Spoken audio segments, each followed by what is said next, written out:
डोली डोली रे डोली डोली डोली डोली डोली रे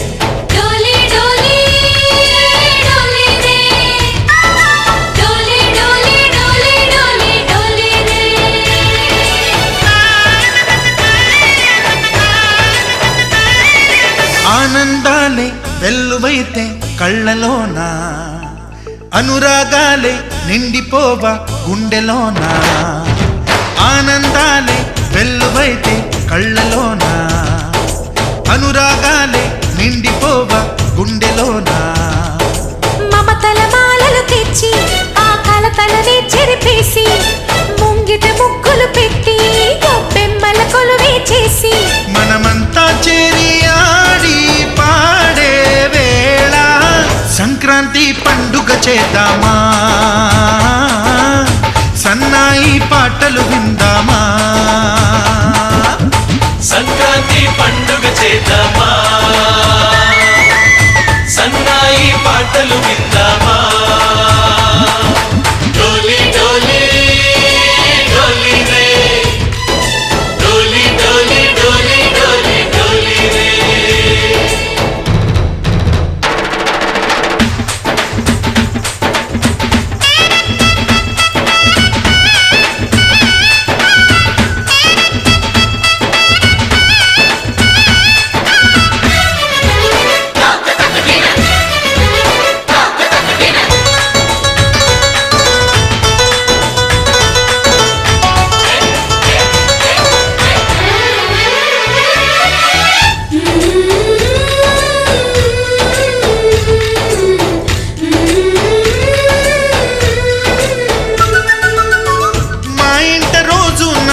రోజా పూలై పూయాలి పులకించి కొమ్మల్లో ఆ కోయిల పాటలు పాడాలి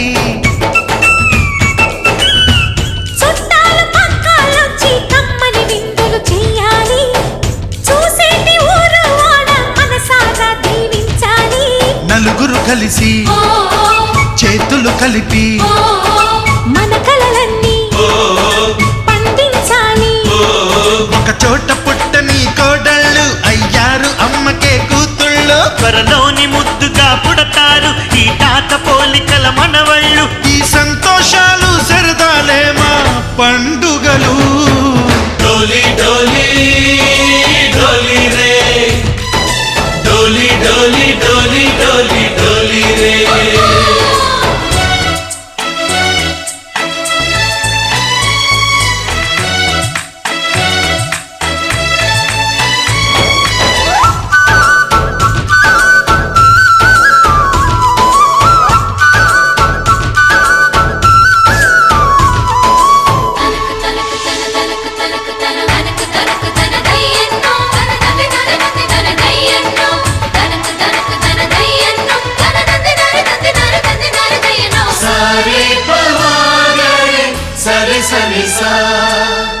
మా కళ్ళ ముందే ఉండే ఈ అన్నయ్యే మా దైవం వదినమ్మ నడిపిస్తుంటే వెనకుంటుంది మా సైన్యం మా లక్ష్మిలా కనిపించే అత్తయ్యేగా మా భాగ్యం మా తోడు నీడై ఉండే మావయ్యేలే మా నేస్తం ఎప్పటి పుణ్యం ఈ తీయని బంధం ప్రేమకి అర్థం కనిపించని త్యాగం ఏ కష్టం వచ్చినా ఏమైనా నోరైన విప్పడి రామన్న తను అడవికెళ్ళిన మా అన్న రానీడు వెంట వస్తామన్నా తన ఆనందంలో వాటా ఇచ్చే గడసరిలే డోలి డోలి డోలి రే డోలి డోలి డోలి డోలి డోలి రే ఆనందాలే వెల్లువైతే కళ్ళలోనా అనురాగాలే నిండిపోవా గుండెలోనా మమతల మాలలు తెచ్చి ఆ కలతలనే చెరిపేసి ముంగిట ముగ్గులు పెట్టి గొప్పెమ్మల కొలువే చేసి మనమంతా చేరి ఆడి పాడే వేళ సంక్రాంతి పండుగ చేద్దామా సన్నాయి పాటలు విందామా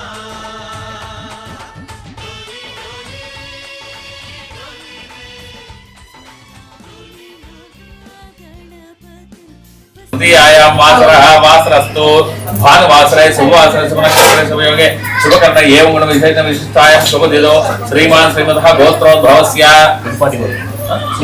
पुलिपाटि गोत्रोद्भवस्य नवीन नामधेयस्य शैलजा नामधेयस्याः धर्मपत्नी समेतस्य अनुज्ञा नामधेयस्याः लहरी नामधेयस्याः सत्यनारायण नामधेयस्याः చెప్పండి अस्माकं सह कुटुंबानां सहकुटुंबం అంటే ఇల్లందరూ వస్తారు క్షేమ స్థైర్య ధైర్య వీర్య విజయ అభయ ఆయు ఆరోగ్య ఐశ్వర్య అభి వృద్ధ్యర్థం ధర్మార్థ వృత్తి ఉద్యోగ వ్యాపార విషయేషు సకల ఆనుకూల్యత సిద్ధ్యర్థం జాతకరీత్యా ఏ గ్రహాः అరిష్టస్థానేషు స్థిత కటాక్ష సిద్ధ్యర్థం వివాహ రజతోత్సవ వార్షికోత్సవ సమయే శ్రీ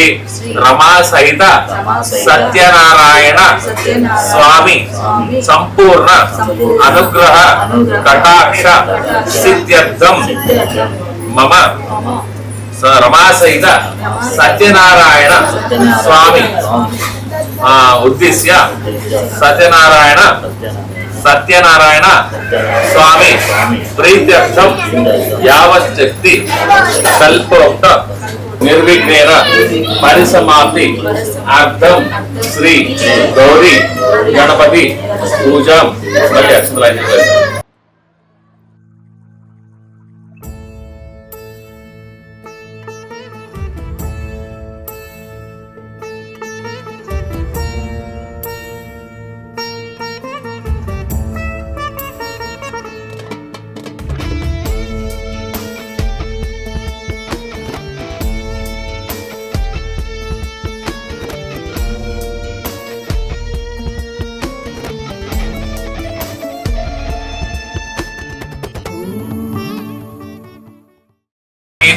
చెప్పండి ఆయంతు శ్రీ సత్యనారాయణ స్వామి ప్రీత్యర్థం దురిత అక్షయ తారక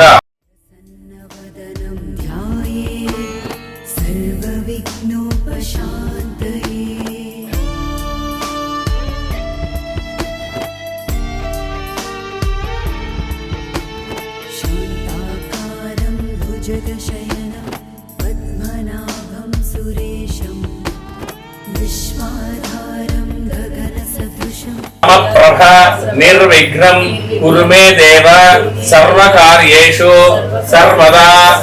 ओम श्री गौरी गणपति देवताभ्यो नमः। ध्यायामि।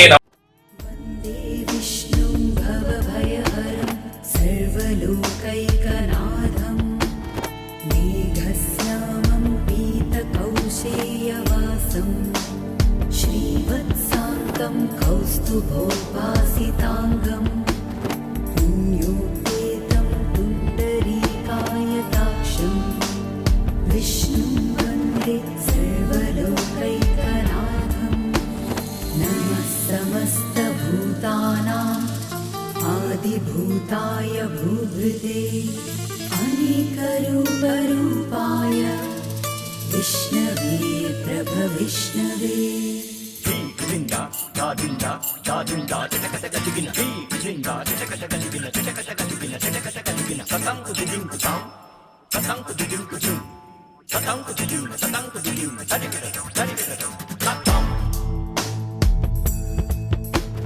श्रीराम राम रामेति रमे रामे मनोरमे सहस्रनाम तत्तुल्यं रामनामं वरानने। कायेन वाचा मनसेन्द्रियैर्वा यत्मनाव प्रकृते स्वभावा करोमि यद्यत् सकलं परस्मै नारायणायेति समर्पयामि।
उपचार पूजाय भगवान सर्वात्मक श्री गौरी गणपति प्रीत्यर्थम सुप्रीतो सुप्रसन्नो वरदो भवन्तो उत्तरे शुभकर्मण्य विघ्नमस्तु शतमानं भवति सदा युगपुरुषस्तेन्द्रिय आयुष्सेवेन्द्रिय प्रतिष्ठते श्री गौरगणपति प्रसादం శిరస కలగతుకొని మేడం ఇచ్చేసండి శిరస దాని మిమ్మ తల్లబెట్టం క్రియాహీనం మేడం వల్లేసుకోవాలి భక్తిహీనం గణాధిప యత్పూజితం మయా దేవ పరిపూర్ణం తదస్తుతే ఓం శ్రీ గౌరగణపతి దేవతాభ్యో నమః క్షమాపూర్వక నమస్కారం సమర్పయామి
బాగుండాలన్నా కూడా చక్కగా చంద్రుడికి తల్లి నుంచి సపోర్ట్ కావాలన్నా చంద్రుడికి పూజ చేసుకోవాలి అర్థమైందా అప్పుడు పంచామృతాలు కలిపాం కదా అవన్నీ కూడా తెలుపు కలర్లో ఉంటాయి కదమ్మా కాబట్టి ఇవన్నీ కూడా తెలుపు గుర్తు అనమాట చెప్పండి చంద్ర అరిష్టే చంద్రుడికి నమస్కారం చేసుకుని చెప్పండి చంద్ర అరిష్టేతు సంప్రాప్తే చంద్ర పూజాంచ కారయేత్ చంద్ర ధ్యానం ప్రవక్ష్యామి అప్సెట్ అయ్యే వరకు తర్వాత మేడంకి చెప్తారన్నమాట అరే నేను ఆ రోజు నుంచి తిన్నానే ఇట్లా అయిందని చెప్పండి మేడం ఏమంటారు నిన్ను ఎవరు తినమన్నాడు ఎవరు తినమన్నారా నేను పోయేసి ముక్కు స్మెల్ కొడితే వెళ్ళి తినేస్తావు నువ్వు ఏది పడితే అది తినేస్తావు అని చెప్పేసి మేడము స్టార్ట్ చేస్తారు అన్నమాట అర్థమైందా యుద్ధం స్టార్ట్ చేస్తారు ఆయనతో కాబట్టి ఇటువంటి అట్రాక్షన్స్ అని కలిగిస్తూ ఉంటాడు కుజుడు అర్థమైందా అట్లాగే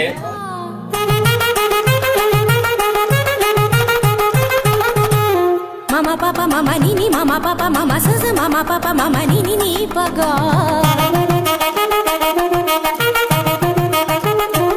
మపని సాజా పని సరీరి గరి గరి గరి సా గరి స గరి స రి స రి స రి స ని రి స ని రి స ని ప స గ గ మ మ ప ప ని గ మ మ ప ప ని సా గ సా స ని ని ప స ని ని ప ప మ స గ గ గ స మ మ మ స గ గ గ స ప ప ప స గ గ గ స మ మ మ ని ప ని ప ని ప మ గ స గ గ గ స మ మ మ స గ గ గ స ప ప ప స గ గ గ స మ మ మ ని ప ని ప ని ప మ గ గ మ ప ని ని ని మ ప ని సా సా సా మ ప ని సా సా సా గ స గ స గ స ని ప గ స గ స గ స ని ప స ని స ని స ని ప మ గ గ మ ప ని సా గ మ ప ని సా గ మ ప ని సా భావ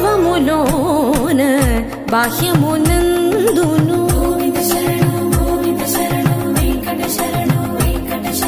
భావములోన బాహ్యమునందును గోవింద గోవింద అని కొలువవో మనసా భావములోన బాహ్యమునందును గోవింద గోవింద అని కొలువవో మనసా భావములోన బాహ్యమునందును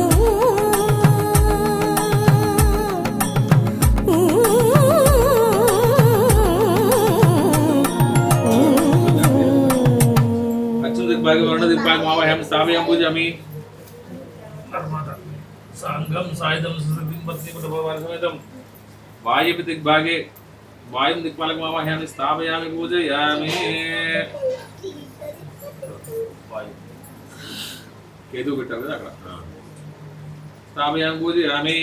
నెక్స్ట్ వచ్చే దిక్పాలకుడికి మంచిగా నమస్కారం చేసుకోండి, ఎందుకంటే నేను మంచి బయట దేవత సంపూర్ణ అనుగ్రహ కటాక్ష సిద్ధ్యర్థం శ్రీ సత్యనారాయణ స్వామి ఉద్దేశ్య శ్రీ సత్యనారాయణ స్వామి ప్రీత్యర్థం యావశక్తి కల్పోక్త ప్రకారేణ పంచామృత సహిత అష్టోత్తర సహిత షోడశ ఉపచార పూజ అహం కరిష్యే. మీ అక్షరం రాజ్యంలో వేసి మీరు నీళ్ళు పోయండి.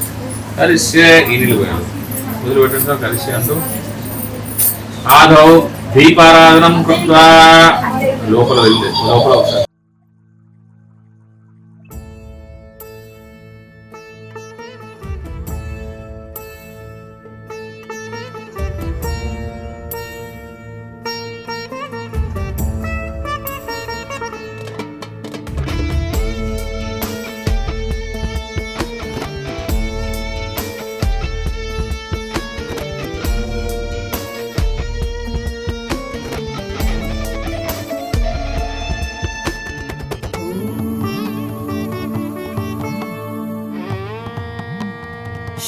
शुक्लाम्बरधरं विष्णु शशिवर्णं चतुर्भुजं प्रसन्नवदनं ध्यायेत् सर्वविघ्नोपशान्तये.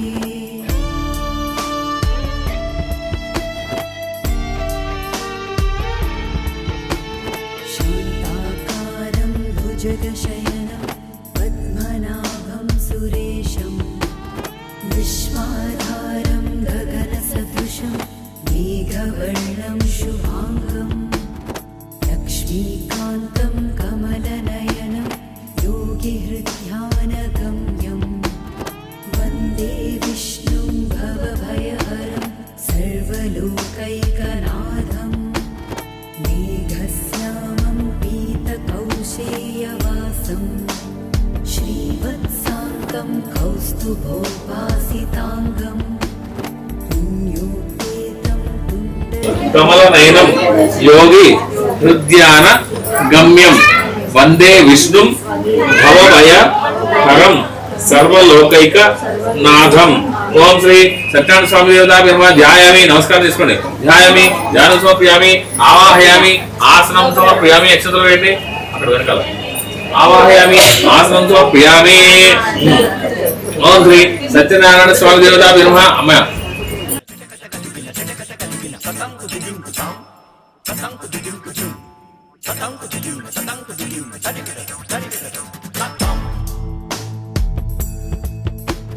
श्रीराम राम रामेति रमे रामे मनोरमे सहस्रनाम तत्तुल्यं रामनामं वरानने. कायेन वाचा मनसेन्द्रियैर्वा यत्मनाव प्रकृते स्वभावा करोमि यद्यत् सकलं परस्मै नारायणायेति समर्पयामि.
ఈ గురువు సూత మహాముని, గురువు పేరేమిటి? సూత మహాముని. గుర్తుంచుకోండి, లాస్ట్ క్వశ్చన్ ఆన్సర్ సెషన్ ఉంటుంది, మళ్ళీ చక్కగా చెప్పాలి. సూత మహాముని శిష్యులు అన్నమాట సౌనకాది మహామునులు. ఈయన ఎవరయ్యా సూత మహాముని అంటే వేద వ్యాసుడు శిష్యుడు. ఈయనకి సూత మహామునికి 14 లోకాల గురించి అవగాహన ఉంటుంది సార్. అందుకని వాళ్ళ శిష్యులు ఏ డౌట్ అడిగినా కూడా సౌనకాది మహామునులు వెళ్ళి ఏ డౌట్ అడిగినా కూడా ఆయన క్లారిఫై చేస్తూ ఉంటాడు అనమాట. అయితే అట్లాగా ఒక్కొక్క డౌట్ క్లారిఫై చేసుకుంటూ రాగా వచ్చినవి మనకు ఉద్భవించినవే ఈ పండుగలన్నీ కూడా. ఉగాది అని, తర్వాత మనకి శ్రీరామనవమి అని చెప్పేసి, తర్వాత మళ్ళీ మనం చేసుకున్నాక శ్రీరామనవమి చేసుకున్నాము. తర్వాత అట్లాగే బోనాల పండుగ మనకు వస్తుంది ఆషాఢంలో. ఆ తర్వాత మన శ్రావణ మాసంలో పూజలు చేసుకుంటాము. ఆ తర్వాత వినాయక చవితి, ఇవన్నీ వరుసగా పండుగలు వస్తూనే ఉంటాయి కదా. కాబట్టి ఒక్కొక్క పండుగకి ఒక్కొక్క ప్రత్యేకత ఉంది అనమాట.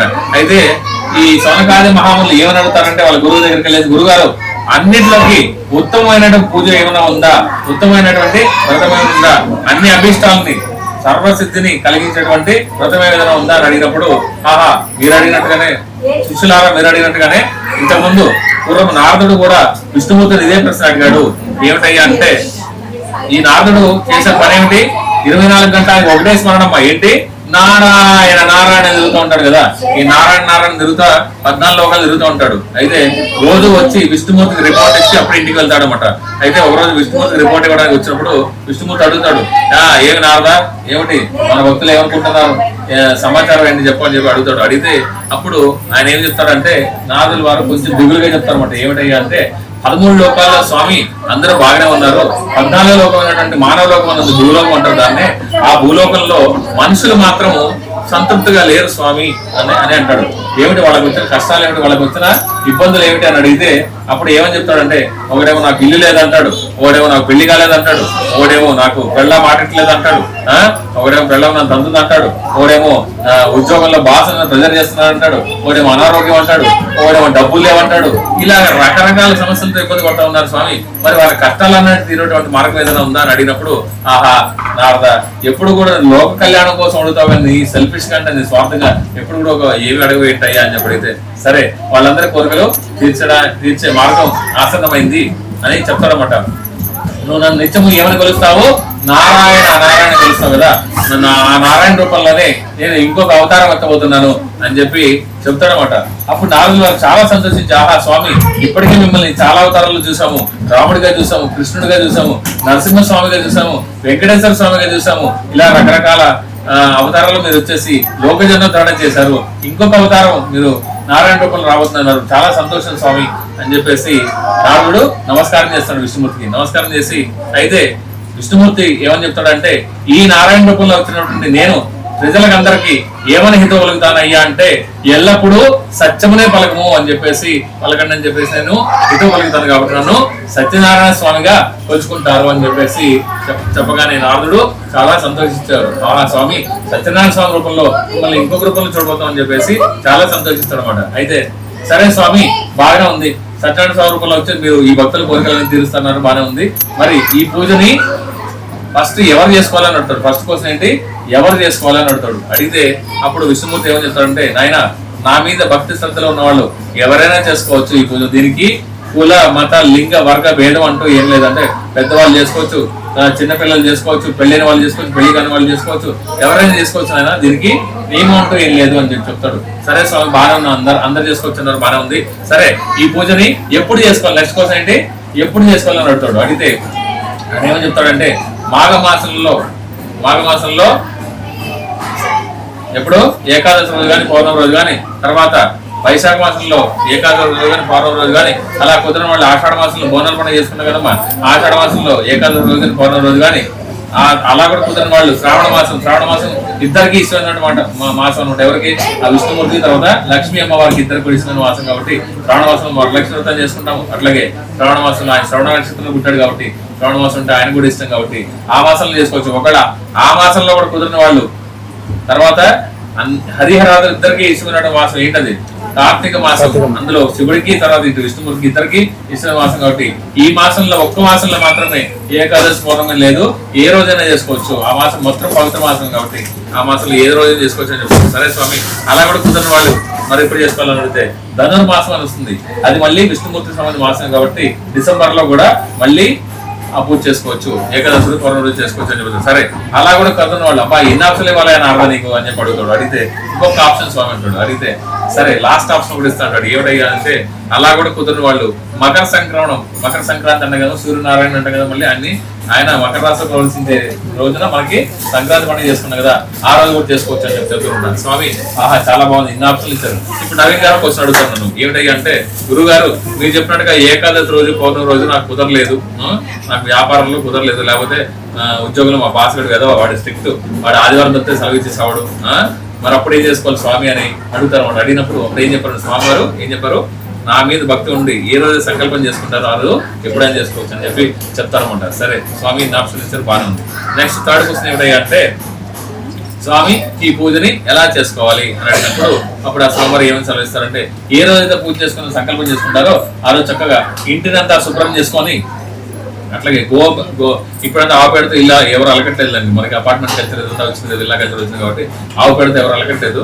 గృహాన్ని చక్కగా శుభ్రపరచుకొని చక్కగా అభ్యంగన స్నానం అంటే శిరస్సు నుంచి శ్రీపాదం వరకు స్నానం. అభ్యంగన స్నానం అంటే అమ్మా సున్ని పిండితో చక్కగా నలుగు పెట్టుకొని నూనె రాసుకొని స్నానం చేయమన్నారు. అంతేగాని సంతూర్ సోపులు, లక్ష సోపులు వాడేసి స్నానం చేయడం కాదు. అంతేవిధంగా అభ్యంగన స్నానం ఉంటుంది. దాన్ని అభ్యంగన స్నానం చేసి మంటపాన్ని ఏర్పాటు చేసుకుని, ఇట్లా మీరు ఏర్పాటు చేసుకుంటే ఆ మంటపం మీద ముగ్గులు వేసుకొని, ఆ ముగ్గు మీద ఈ మంటపాన్ని ఏర్పాటు చేసుకొని ఇల్లంతా కూడా ముగ్గులు వేసుకొని చక్కగా ఆ తర్వాత ఆ మండపంలో ఈ కలశాన్ని ఏర్పాటు చేసుకొని తర్వాత ముందుగా పంచలోక పాలకులను ఆవాహన చేసి, నవగ్రహాలని ఆవాహన చేసి, తర్వాత మనం ఇంద్రాది అష్టది పాలకులు అట్లాగే మీ గ్రామ దేవత కులదేవతలు వాళ్ళందరూ కూడా ఆవాహన చేసి తర్వాత సత్యనారాయణ స్వామి పూజ చేయాలి, నా పూజ చేయాలి అని చెప్పేసి చెప్తాను. ఇలా ఎవరైతే పద్ధతి ప్రకారం చేస్తారో ఆ పూజ చేయడం ఒకటే కాదు, కథ వినేసి అక్షంతలు వేసుకొని చక్కగా ఆ వచ్చిన వాళ్ళందరూ కూడా తీర్థప్రసాదాలు వాళ్ళు స్వీకరించి వచ్చిన వాళ్ళందరూ కూడా తీర్థప్రసాదాలు ఇచ్చి ఎవరైతే పద్ధతి ప్రకారం ఇలా చేస్తారో వాళ్ళందరికీ నువ్వు చెప్పిన కష్టాలను తీర్చేస్తానని చెప్పేసి స్వామివారు చెప్పడం జరుగుతుంది.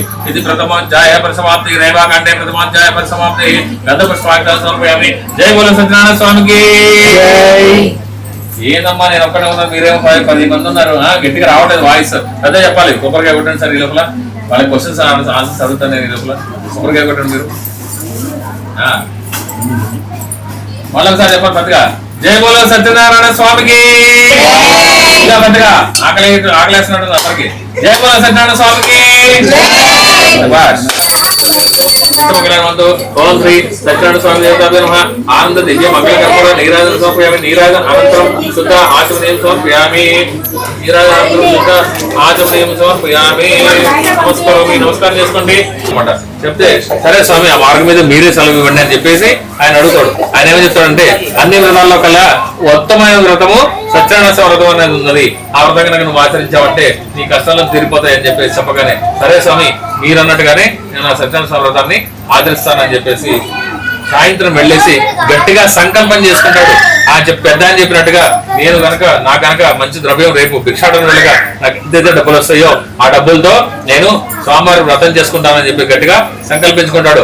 ఆ సంకల్ప బలం వల్ల ఆ బ్రాహ్మణుడికి ఆ పక్క రోజు అసలు మామూలుగానే రోజు ఏం పంతులు ఉంటారు కదా, ఆ పక్క రోజు ఏంటంటే పంతులు గారు మా ఇంటికి రండి అని చెప్పేసి వాళ్ళు పిలిచి మరీ పూజలు చేయించుకొని ద్రవ్యాన్ని డబ్బులు ఇస్తారు. ఇదంతా ఆ సత్యనారాయణ స్వామి మహిమ అని చెప్పేసి ఆ బ్రాహ్మణుడు గ్రహించి చక్కగా ఆ వచ్చిన డబ్బులతో తను ఎంతమందికి అయితే భోజనం పెట్టగలరు అంతమంది పిలిపించేసి, మరి ఇప్పుడంటే మనం అపార్ట్మెంట్ కల్చర్స్ కదండి, ఇంటి లోపల చేసుకుంటున్నాం. కానీ ఇదివరకట్లో ఏం చేసుకునే వాళ్ళు ఇంటి బయట ఆవరణలో చక్కగా చెట్టుకి అని చెప్పి అంటాడు. అప్పుడు ఏమని చెప్తాడు, నేను ఆయన మరి ఏం చేయమంటావు, ఇంతకాలం నేను చాలా దరిద్రాన్ని అనుభవించాను, నాకు ఎవరో పెద్ద ఆయన వచ్చేసి నాకు వెళ్తుంటే ఆ రోజు వర్షం పడి ఎండు పుల్లలు కాదు పచ్చి పుల్లలు అయిపోయి ఎవరు కొంటలేదు, నాది కూడా అదే పరిస్థితి అని చెప్పేసి ఈయన కూడా సొంతం చెక్కలా మారిపోతాయి.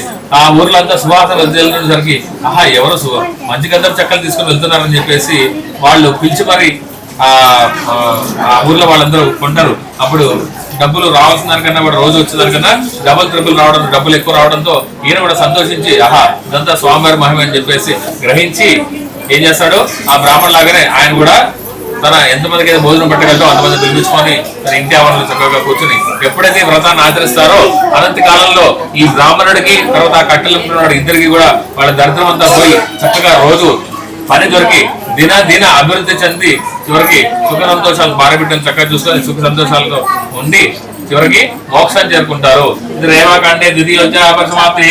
జై బోలో సత్యనారాయణ స్వామికి. మళ్ళా కొబ్బరికాయ కొట్టండి సార్. Exercise starts. స్వామి నాకు కనుక పుత్ర సంతానం కలిగిందంటే నేను కూడా ఆ రాజుగారి లాగానే చక్కగా సత్యనారాయణ వ్రతం చేసుకుంటాను అని చెప్పి గట్టిగా సంకల్పించుకోవడంతో ఆ రాజుగారికి ఆ పూజ చేయడం వల్ల ఒక మంచి మగబిడ్డ జన్మిస్తాడు. తర్వాత ఈ వయసు దంపతులు ఇద్దరికి కొద్ది కాలం తర్వాత ఒక మంచి కళగా ఉన్నటువంటి పాప పుడుతుంది.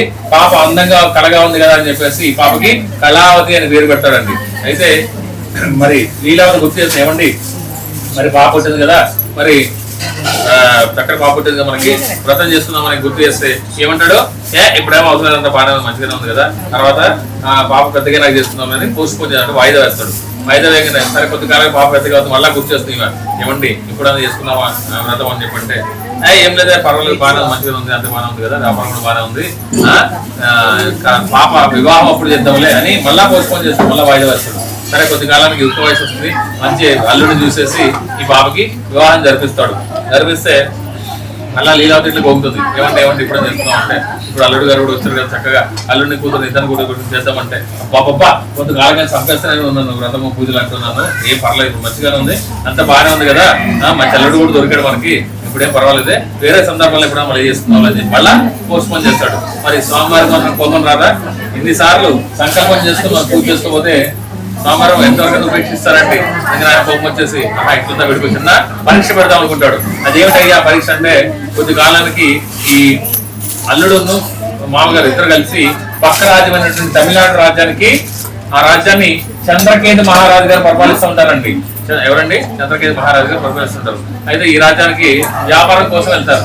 అయితే అదే సమయంలో వీళ్ళెళ్ళిన టైంలోనే ఒక ఇద్దరు దొంగలు ఆ రాజ్యంలో ఖజానాలోంచి నగలు ఆభరణాలు దోచుకొని పారిపోతూ ఉంటారు అనమాట. పారిపోతూ ఉండేసరికి బట్టలు వెంబడిస్తూ ఉంటారు కదా, బాగా దగ్గరికి వచ్చేసరికి ఇంకా దొరికిపోతున్న భయంతో వీళ్ళిద్దరు ఏం చేస్తారు, ఆ మూటల్ని ఆ దొంగలు కాస్త వీళ్ళిద్దరు మామూలు వెళ్తున్నారు కదా, వీళ్ళిద్దరు ముందు పడేసి వెళ్ళిపోతారు. పడేసి వెళ్ళిపోగానే ఆ బట్టలు వీళ్ళిద్దరు దొంగలు అనుకుని తీసుకుని రాజుగారికి అప్పగిస్తారు. ఈ వైశ్యుడు అంటాడు కదా, అయ్యో నాలుడు నేనేదో వ్యాపారం చేస్తున్నామంటే మమ్మల్ని దొంగలు అంటారు ఏంటి రాజుగారు అని చెప్పేది. అంటే ఆ బట్టలు చాలా సమర్థులు, వాళ్ళు కనుక పట్టుకొని తీసుకొచ్చారంటే ఖచ్చితంగా మీరు దొంగలు అవుతారు అని చెప్పేసి తీసుకెళ్లి వాళ్ళిద్దరిని జైల్లో పడేస్తాడు. జైల్లో వీళ్ళిద్దరు చాలా కష్టాలు పడుతూ ఉంటారు. ఇక్కడ లీలావతి కళావతికి ఏమి అర్థం కాదు. అమ్మా మీ నాన్న అల్లుడు గారు వెళ్ళి చాలా రోజులు అయిపోయింది, తిన్నారో తిరిగారో తెలియదు. ఇప్పుడు మరి ఫోన్లో అవి లేవు కదండి, కమ్యూనికేషన్ అప్పట్లో లేవు కదా, కాబట్టి తిన్నారో తిరిగారో ఏం తెలియట్లేదు, జాడ తెలియట్లేదు, అసలు ఏం చేస్తున్నారో తెలియట్లేదు అని చెప్పి చాలా దిగులుగా ఉన్నప్పుడు అమ్మ మీ నాన్నకి ఎన్నోసార్లు చెప్పాను సత్యనారాయణ స్వామి వ్రతం చేస్తున్నామని చెప్పి మీ నాన్న నువ్వు పుట్టినప్పుడు అన్నాడు, నువ్వు పెరిగినాక అన్నాడు, నువ్వు వెళ్ళేప్పుడు అన్నాడు, ఎప్పుడు చేయలేదమ్మా, కాబట్టి మనకి కష్టాలు వచ్చినాయని చెప్పి అనుకున్న టైంలో వాళ్ళ ఇంట్లో కూడా దొంగలు పడి ఉన్న డబ్బంతా దోచుకొని వెళ్ళిపోతారు. అప్పుడు ఈ లీలావతి అయ్యో రామ ఇదేమిటి ఇట్లా జరిగింది, కష్టాలు ఉన్నప్పుడు ఇంకా కష్టాలు వచ్చింది మనకని చెప్పేసి బాధపడుతుంటే, సరే అమ్మా మనకి ఎట్లాగో చేసుకోవడానికి వీలు కాలేదు, కనీసం పక్క వాళ్ళని ఎవరైనా వ్రతం చేసుకుంటే వాళ్ళ ఎలాగైనా వెళ్ళేసి ఆ అక్షంతలు వేసుకొని మనం తీర్థపురాలు తీసుకుందామని చెప్పేసి ఆ కళావతి లీలావతి చేస్తుంటారు. స్వామివారు కొంచెం ఉపేక్ష కలుగు ఫోన్లే మామాలలో బుద్ధి లేకపోయినా తల్లి కూతురు కనీసం బుద్ధి ఉంది కదా, కనీసం వీళ్ళన్న పక్క వాళ్ళ ఇంటికి వెళ్ళేసి ఆ అక్షతలు కథలు వినేసి అక్షతలు వేసుకొని తీర్థప్రసాదాలు తీసుకున్నారు కదా, సర్లే కొంచెం ఉపేక్షిద్దాం అని చెప్పేసి ఆ స్వామివారు సత్యనారాయణ స్వామివారు చంద్రకేతు మహారాజు గారికి కల్లో కనిపిస్తారమ్మా. కల్లో కనిపించి చెప్తారు, ఏమని చెప్తారు, రాజా నీ కారాగ్రహంలో బంధించావే వయసులు వాళ్ళిద్దరు కూడా నిజమైన దొంగలు కాదు, నిజమైన దొంగలు ఎప్పుడో పారిపోయారు, కాబట్టి రేపు పొద్దున్న సభను ఏర్పాటు చేసి వాళ్ళిద్దరిని నిర్దోషులుగా విడుదల చేయని చెప్పేసి చెప్తారన్నమాట. సరే రాజుగారు పొద్దున్నే లేచి తన కళ్ళ వచ్చినంత ఆ సభలో ఉన్న వాళ్ళందరికీ చెప్పి మరి అందరి అనుమతి తీసుకోవాలి కదా, మహామంత్రి మరి మీరేమంటారు వాళ్ళిద్దరు నిర్దోషులు విడుదల చేయమంటారు అంటే రాజుగారు మీ సమాధానం నా సమాధానం అని చెప్తాడు. మహాసేనాధిపతి మీరేమంటారు అని చెప్పేసి మళ్ళీ సేనాధిపతిని అడుగుతాడు. అడిగితే ఆయన కూడా ఏమంటాడు, మీ సమాధానం మీరిద్దరు ఏమంటారు నాది అలాగే అని చెప్తాడు. సరే ప్రజలారా మీరందరూ ఏమంటారు అంటే మీ అంగీకారం మా అంగీకారం చెప్తారు అనమాట. సరే అందరూ అంగీకరించారు కాబట్టి వీళ్ళిద్దరిని నిర్దోషులుగా విడుదల చేస్తున్నారని చెప్పేసి రాజుగారు జైల్లో పిలిపించి చక్కగా మంచిగా మంగళ స్నానాలు చేయించి వాళ్ళు చక్కగా మంచి బట్టలు ఇప్పించి మంచిగా భోజనం పెట్టించేసి మరి ఇంతకాలం వ్యాపారం చేసుకోవడం ఇచ్చేది కదమ్మా, కాబట్టి 2 డబ్బుల మూటలు కూడా ఇప్పించేసి వ్యాపారం చేస్తుందని చెప్పేసి రాజుగారు ఇప్పించి పంపించడం జరుగుతుంది అనమాట. ఇంతవరకు మనకు 3వ కథ అవుతుంది. జయ బోల సత్యనారాయణ స్వామికి ప్రియామి. మళ్ళా కొబ్బరికాయ కొట్టండి సార్. ఎక్సర్సైజ్ నెంబర్ 3 క్వశ్చన్స్ అడగచ్చా? అడిగా రైట్. మొట్టమొదటి రాజుగారి పేరేమిటి? ఇప్పుడు అన్నా కదా ఫస్ట్ రాజుగారి పేరేంటి? ఉల్కాముఖుడు, అది ఎవరు జరిగిన. రెండో రాజుగారి పేరు చంద్రకేతు మహారాజు. Okay very good. వైశ్యుడు భార్య పేరేమిటి? లీలావతి, వైశ్యుడు కూతురు పేరు? కళావతి. Very good, super. ఓం భూర్భువస్సుః ఎయిట్ నెంబర్ కో దేశ దేహ ప్రచోదయాత్ సత్యం సత్యం తత్వర్షించ అమృతమస్తు అమృతమస్తు ప్రేమ శ్రీ సత్యాన సందేశం మహాప్రార్థం నారికల్ నివేదన సమప్రియమే ఓం ప్రాణాయ స్వాహ పానాయ స్వాహ యాన స్వాహ ఉదానాయ స్వాహ సమాన స్వాహ బ్రహ్మణాయ స్వాహ పంచే పంచపానాయ స్వాహ ప్రియమే ముద్రా బోధ సమప్రియమే అమృత విధానమసి అష్టప్రక్షల వాద వృక్షం శుద్ధ ఆచమన సమప్రియమే నీరాజనం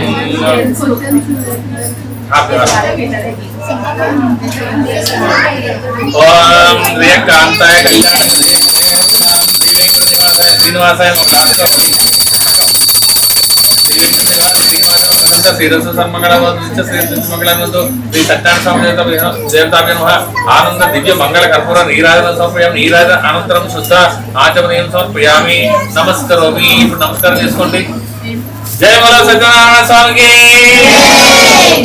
మోటార్ పెట్టుకొని పడవ ప్రయాణం చేస్తా ఉన్నారు. అయితే ఇప్పటికన్నా వీళ్ళకి బుద్ధి వచ్చిందని చిన్న టెస్ట్ పెడదామని చెప్పి స్వామివారు ఏం చేస్తారు, వీళ్ళిద్దరు వెళ్తున్న పడవలోకి ఒక సన్యాసి రూపంలో ప్రవేశిస్తారన్నమాట.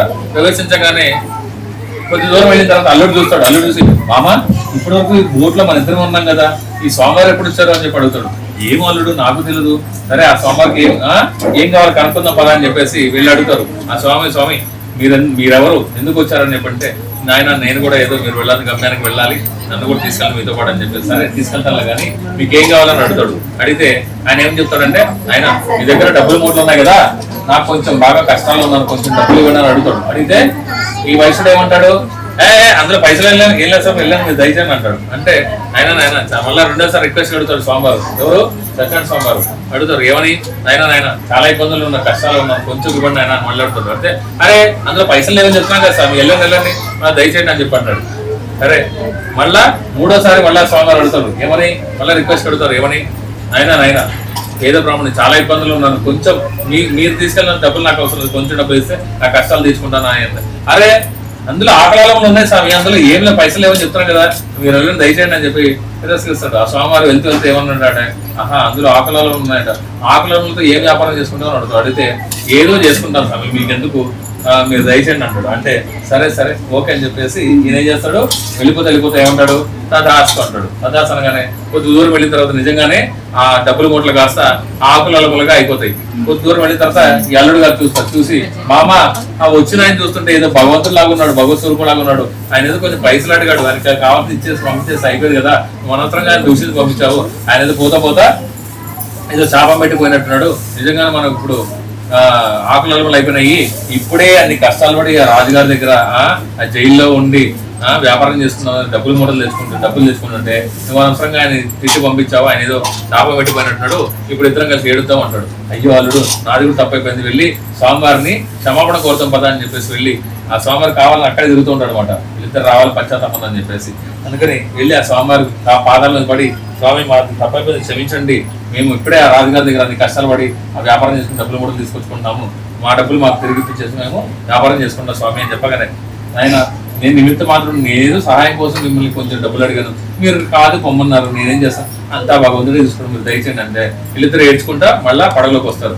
రాగానే దూరం వెళ్ళిన తర్వాత స్వామివారికి చిన్న ఉపేక్ష ఫోన్లే, కనీసం అక్కడ లీలావతి కళావదన్నా కనీసం వేరే వాళ్ళ ఇళ్ళకి లేసి తీర్థప్రసాదాలు తీసుకుని చేస్తారు కదా, ఫోన్లే కాస్త ఉపేక్షిద్దామని చెప్పేసి కొంత దూరం వెళ్ళిన తర్వాత ఆకులలో మూటలు కాస్త మళ్ళీ డబ్బులు మూటగా మార్చేస్తారు అనమాట. మార్చేసిన తర్వాత ఈ మా అల్లుడు గారు చూసి, మామ నిజంగా ఆ స్వామివారి వెళ్ళగానే భగవంతుడు మనల్ని కరుణించినట్టున్నాడు, మనకి మళ్ళీ డబ్బులు మనకు వచ్చేస్తాయని చెప్పేసి సంతోషించి అయితే సంతోషిస్తాడు. ఈ లోపల ఈ విషయం వీళ్ళిద్దరు వస్తున్న విషయము అక్కడ లీలావతికి కళావతికి తెలుస్తుంది. తెలిసి అమ్మా మీ నాన్నగారు అల్లుడు గారు వస్తున్నారంట, నాకు ఇప్పుడే సమాచారం ఉంది, నాకు ఇప్పుడే న్యూస్ తెలిసింది, కాబట్టి నేను వెళ్ళేసి మీ నాన్నగారు కాబట్టి అప్పుడు లంగర్ సహాయం అంటే తాడు సాయంతో దిగేవాళ్ళు అనమాట. అయితే మామగారు దిగేస్తారు సార్ అరవింద్ గారు, ఈ లోపల అల్లుడు గారు అక్కడే ఉండిపోతారు. ఈ అల్లుడు గారు దిగే లోపల స్వామివారం చిన్న సుడిగుండం సృష్టించేస్తారు ఆ నదిలో. ఆ సుడిగుండంలో ఈ పడవ తర్వాత అల్లుడు గారు ఇద్దరు పడి మునిగిపోతూ ఉంటారు. ఈ కళావతి ప్రత్యక్ష చేసి ఎదుగుతున్నప్పుడు వీళ్ళకి ఈ చెట్ల కింద రాజుగారు కనిపిస్తారు. మన రాజుగారి కన్నా ఉత్తమమైన వ్యక్తి ఇంకెవరు ఉంటారు, మనకు కావాలని కోరికలు తీరుస్తున్నాడు కదా ఈయన అని చెప్పేసి, సరే ఈయనకే మనం తీర్థ ప్రసాదం ఇద్దామని చెప్పేసి వెళ్ళి ఆ తీర్థాన్ని ప్రసాదాన్ని ఇవ్వడానికి ప్రయత్నిస్తారు. అయితే ఎంతైనా రాజు ఆరోగ్యం పాలైన పిల్లలు మళ్ళీ ఆరోగ్యవంతులుతారు. తర్వాత అట్లాగే అప్పటి వరకు యుద్ధాలు ఓడిపడి కదా మళ్ళీ గెలవడం స్టార్ట్ అవుతాం, పునఃభాగం వస్తుంది. అంటే ఈ 5 కథల ద్వారా మనకు తెలిసింది ఏమిటి అంటే స్వామివారి ముందు రాజు పేద అనే భేదం ఏమీ లేదండి. స్వామివారి ముందు అందరూ సమానమే. కాబట్టి నువ్వు రెడ్డి, నేను రాజు, నువ్వు బ్రాహ్మణుడు, ఇలాగా డిఫరెన్స్ లేవు. స్వామికి జై బోలో సత్యనారాయణ స్వామికి. లాస్ట్ కొబ్బరికాయ కొట్టండి సార్, కొట్టేసి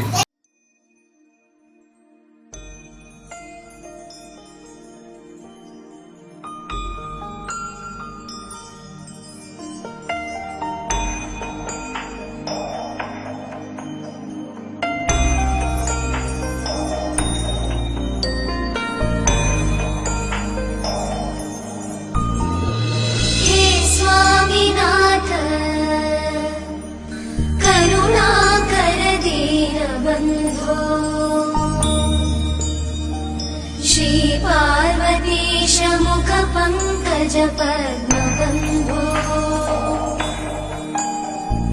श्रीशादिदेव गणपूजित पादपद्मा वल्लीसनाथ मम देहि करावलम्बम्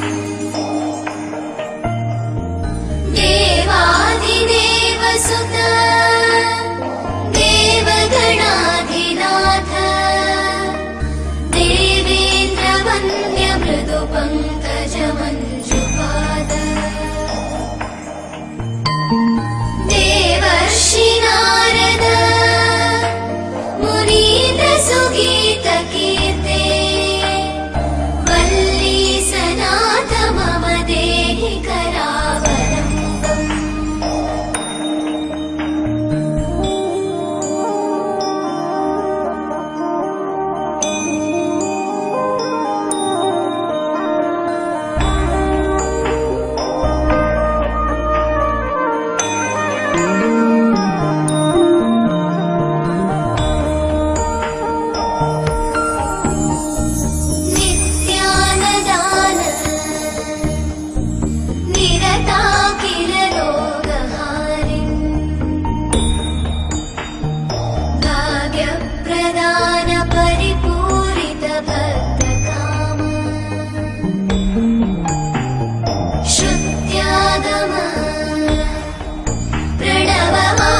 चन्द्रनेत्र चारुमुख जित चन्द्रनेत्र परिलसित करुण सान्द्र चारुमुख जित चन्द्रनेत्र परिलसित